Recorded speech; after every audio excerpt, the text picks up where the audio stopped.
Since I was a little boy, I had various experiences with messages coming through me that I had no idea that I was actually doing mediumship. I would maybe be playing with toys like all the other kids, and then something would just stop, and I would get a picture in my mind of a scene, and I would spontaneously just go to my mother and tell her, this has just happened to my sister, there's police coming to the door, all these things. And bang, within an hour, these things would take place. My parents used to look and think, what is that child? Why is he so different? And of course, none of us could really explain it, except for the part where when I was born, I had an Irish midwife, apparently. Now, the Irish are even more superstitious than the Scottish. But when I was born, this woman said to my father, is this your 7th child? And he said, yeah. And she said, were you the 7th child by any chance? And my dad said, yeah. And she said, oh my God. She said, you have the 7th son of a 7th son. And my father said, does that mean anything? And the lady said, well, the 7th son of a 7th son, that means he's got the sight, the gift. And of course, my father just thought this is nonsense, total nonsense.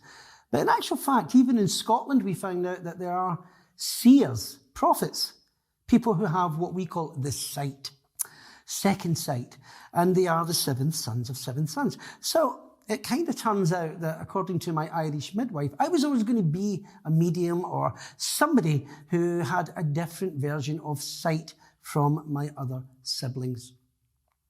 Mediumship seemed to follow me through my life for a while, and I didn't totally understand it, if I'm honest. As a child, you don't. And luckily, as a child, it doesn't always happen. It would only be random episodes.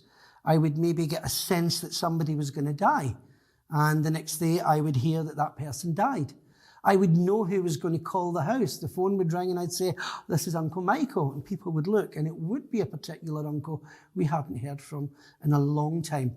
So children like me, mediums who from childhood have this sight or this open mind, tend to follow a path of ESP, extrasensory perception, where they know things, where they feel things, where they have very, very vivid dreams, dreams that actually come true, or dreams where they talk to the spirit world and people who have died will come and talk to them.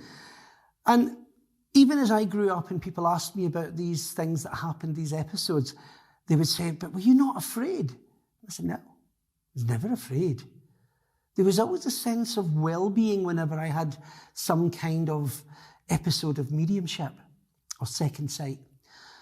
I always felt good, as if I was being held by somebody that I couldn't see, obviously, but just a sense of all is well.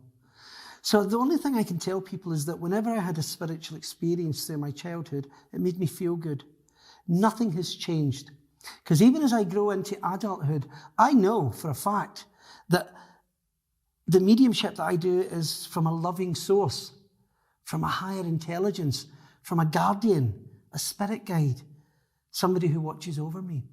So I know that everything I do with that loving force above me and working through me will be done to the benefit and good of other people. And it obviously always affects me in a very good way. I think when I was growing up, I had many episodes of second sight, seeing the future. Quite often in a big family like mine, you've got 7 people all, fighting for attention and stuff. My sisters and brothers often thought that I was just showing off, but they couldn't actually argue with the fact that the things I would say would happen and they would come true. And even when it came to things about them, I would tell one of my brothers, you're going to fail your test tomorrow, you're actually going to score 49.5% and you're going to miss it by 1/2. I wasn't always nice as a child. But the joy we would have when he would come and say, how did he know this? He's a creepy child. Mum, he's really creepy. And you grow up and you start to learn that as a child you have different values, especially as a teenager. But when I got into my early 20s, I had a big episode where a friend of mine's brother died. And that kind of woke me up, because it was the first time as an adult I had experienced the afterlife, where I saw a young man who had died in a house fire. Right at the very moment he died, I found out he appeared in my bedroom, very casually. But this almost iridescent glow around him. And he looked so casual and so normal for a moment, but it made my heart really pound. Not even in a bad way, in a more excited way. And then he dropped through the floor as if he wasn't there. So when something like that happens to you, maybe as a child you could get away with putting that down to imagination, or your parents even could. But as an adult, you're left to question it. Your logic kicks in. How can that happen? How could I see that? Of course, very soon after this, I learned that that particular guy had died. And it was because of his death, it led me on to the journey to the life where I am now.